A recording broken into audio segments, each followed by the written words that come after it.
Yan mga idol, si Papa medyo hindi pa talaga gumagaling. So yung ininom niyang gamot mga idol. Saan yung tambala pa? Duwaw. Ah. May makinakakuan-kuan na po gamay din sa mga tindahan ma. Ano na lang ni? Yan mga idol, meron pang konting ginta si nanay ng mga shampoo, Colgate. Yan.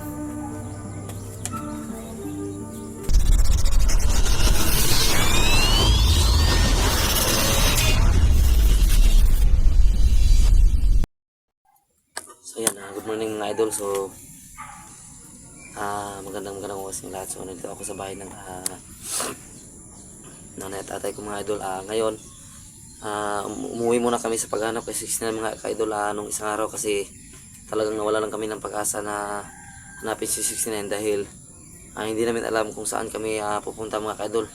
So medyo muntik pang napahamak yung buhay ni Dato at ang kanyang pamilya. So napagdesisyon na namin mga ka-idol na pag-isipan muna namin ang gagawin namin mga ka-idol para na rin sa safety ng ibang tao. So ngayon nandito muna ako sa bahay ng nanay at tatay ko para magpahinga. So mamaya-maya mga ka-idol nakapag-upload na si 69. So hanapin namin si 69 mamaya mga ka-idol dahil siguro makukontak na namin siya mamaya kasi siguro nakakita na sila ng bahay na ma-chargean nila para makakontak sa amin. So nagpapasalamat tayo mga ka-idol dahil positive tayo mga ka-idol na buhay si 69 dahil nakapag-upload na siya ng mga videos niya. So sana makita na natin sila mga ka-idol dahil talagang nag-aalala na kami ng buong team sa kanya dahil ilang araw na siyang hindi nakapag-upload at nakapag-contact sa amin. So siguro mamaya mga ka-idol aalis kami, papuntahan namin yung lugar kung saan nag-upload si 69 para malaman namin kung nandun pa ba siya sa lugar na yon. So siguro yung ibang upload niya mga ka-idol late upload na yung mga ka-idol dahil ilang araw siyang hindi nakapag-upload, siguro nalubat yung cellphone niya. Kaya ang nangyari hindi siya nakapag-upload ng mga videos na nakuha na niya sa kanyang cellphone. So ngayon update muna ako sa tatay at nanay ko dahil ilang araw din akong hindi nakauwi dito. So kawawa naman sila mga idol. Musta naman mo din ma? Buhay pa. Ha? Buhay pa man. Buhay pa rin? Ikaw pa? Ayan. Yan mga idol, si Papa medyo hindi pa talaga gumagaling. So yung ininom niyang gamot mga ka-idol. Saan yung tambala pa? Duwaw.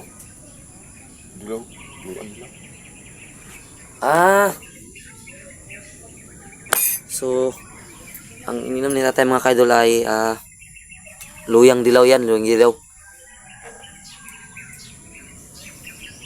Tambal yan para sa asam daw na pa.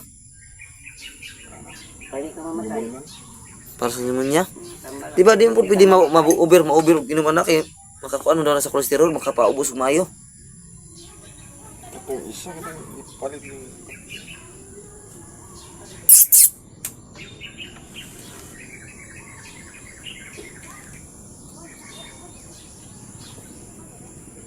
Basig manubra po din mo kolesterol kahurot ba nya di na ka ma.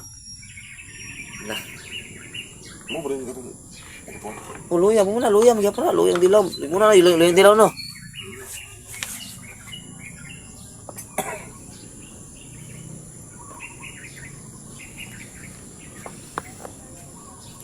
Luya man si tatay mga idol kasi hindi pa sa lubusang gumagaling. Siguro maghanap tayo ng albularyo pag katapos natin makita si 69 mga idol dahil talagang kailangan ng albularyo ni tatay. Baka ang tawag doon kinulam na siya ng ibang tao mga idol kasi ilang gamutan na yung ginawa sa kanya, hindi pa siya gumagaling. Pinainom na namin siya ng tubig sa balon, hindi pa rin siya gumagaling. So baka kinulam na siya. So maghanap tayo ng albularyo para makausap natin at tanungin natin kung ano ba ang dapat gawin sa buhay ni tatay ngayon. Dahil talagang sobrang namamayat na si tatay. O yan mga idol lumiliit na siya. Kung sa kanin, meron naman silang kinakain dito dahil Meron naman silang nauutangan dito mga ka-idol, pero pumaya talaga siya sa kanyang sakit dahil wala kay tulog-tulog pa, no? Wala siyang tulog mga idol. Sa kakaubo. Sa kakaubo ba yan? Yan, pati si nanay. Payat na mga ka-idol. Parang wala nang laman, buto na lang. Medyo malungkot yung mukha ni nanay kasi hindi pa gumagaling ang mahal niya sa buhay. Ay, naku, nay. Magaling si tatay, nay.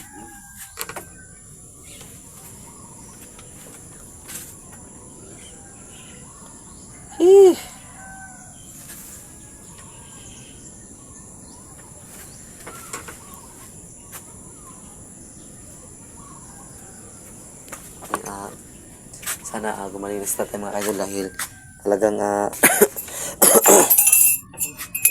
yan. Parang hinika rin ako sa tingin sa katawan ng tatay.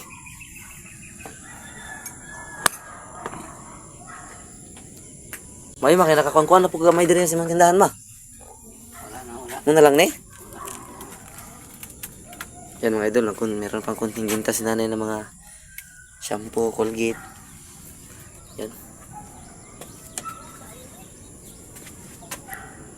Yan mga dilata. Wala mo gini mga sulod ba? Wala na ikakumpra? Wala ka kumpra, wala. Ilang, kasilor tapon. Yan mga mantika, kape, Milo, gatas. Mahalin pang punig mga 500.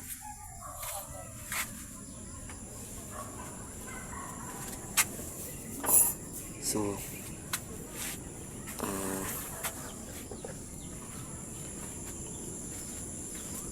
umuwi muna ako dito mga idol dahil gusto kong kumustahin yung nanay at tatay ko kung okay pa ba sila dito. Kasi pamilya ko rin sila mga ka-idol, so siguro alam ko naman mga idol na talagang nahirapan kami maghanap kay 69 yan mga idol dahil talagang wala kaming kontak sa kanya, na missing lang siyang bigla. Pero sa ngayon nakapag-upload na siya, siguro makukontak na natin siya sa bundok. Hindi naman lahat ng oras mabibigay ko sa paghahanap mga idol kasi meron din akong nanay at tatay na kailangan kumustahin. So pansamantala pinuntahan ko sila dito para malaman yung okay pa ba ang kanilang kalagayan, kung meron pa ba silang kinakain. So nagagalak naman ako mga ka-idol dahil sila nanay at tatay dito ay medyo okay naman sila mga ka-idol, kasi kahit may karamdaman yung tatay ko, si nanay naghahanap ng paraan para makahanap siya ng pangbinta sa kanyang kunting tindahan. Meron din siyang nauutangan na tao na kanilang kapitbahay. So salamat pa rin tayo mga ka-idol dahil mababait yung mga tao na nakatira sa kanilang tinitirahan niya yung mga ka-idol. So siguro mamaya-maya mga ka-idol aalis kami at hanapin namin si 69. So sana makakontak na siya sa amin dahil talagang mahirap hanapin na walang kontak mga idol, kasi naghahanap tayo sa lugar kung saan wala naman siya doon. So sana makakontak na siya sa amin. So siguro naman meron ng signal yung napuntahan niya dahil nakapag-upload na siya ng videos. Ang mahirap lang dito mga ka-idol kung si 69 ba yung nakapag-upload ng videos na, kasi hindi pa natin alam mga ka-idol dahil hindi pa siya nakakontak sa amin. So malaking question mark pa mga ka-idol dahil hindi pa natin alam kung si 69 ba yung nag-upload o yung kasama ba niya o yung kalaban ba natin mga ka-idol. So malaking katanungan pa yun mga ka-idol dahil kung nakapag-upload man siya, hindi pa natin alam kung siya ba talagang nag-upload nun. So sana makita na natin si 69 mga ka-idol dahil sobrang nakakawa na talaga yung mga ginagawa sa kanya ng mga kalaban natin. So sa ngayon mga ka-idol i-off ko muna yung camera mga ka-idol dahil nakumusta ko na nakaman ang nanay at tatay ko. So kapasalamat ako dahil okay lang sila dito. So pa okay naman yung mo dire, may mula ka na ko niya. Wala may kauban dire kay wala man po na ako nadala si Bula o si Rigor kay nang po siya kung siya magpapataon ya ay ang mama kay wala ba ang papabaya.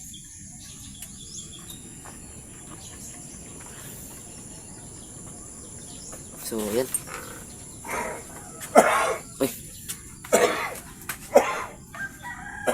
Yan. Yung mga nanay tatay ko talaga kahit may sakit laging malinis yung kanilang mga gamit dito. Yan, kita nyo naman mga idol oh. Kahit may sakit na si nanay, si tatay, yung kalira nila parang binibinta pa sa mga mall ba. Ganun. Yan oh. Ito yung lalagyan ng bigas na nanay tatay mga idol. Yan. Tingin naman, apa mo bugas? Ha? Muna lang ninyong bugas?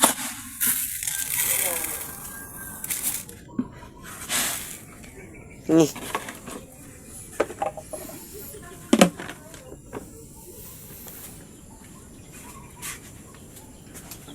Yan. Sobrang linis ng mga kaliri ni nanay. Sabi ni nanay, mabuti na yung malinis kahit walang bigas. So yan mga idol. So yan, nakita niyo mga idol, sobrang linis ng kanilang kaliro. Tubig, may tubig pa sila. So yan talaga yung pinunta ko dito mga idol. Kung meron pa ba sila dito maiinom, meron pa ba silang bigas, tubig na maililigo. Umulan naman nung isang araw, so meron silang na pundong tubig dito.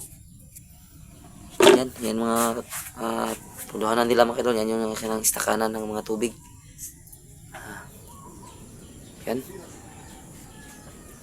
Tuyo, may tuyo pa sila dito. Bitsin asin, so yan. Saing sila ng kanin.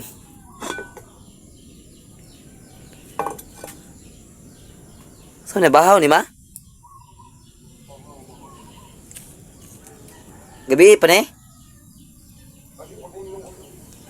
So, yan mga kaidol yung kakainin nila mga kaidol is yung kanin pa nila kagabi na sobra kasi sayang din daw mga kaidol. So, ininit lang nila, nilagyan ng tubig para maging mas smooth kainin. So, hindi matigas para hindi maging matigas. So, nilagyan nila ng tubig at nilagyan din nila ng anong tawag doon? Kunting asin para masarap daw kahit walang ulam.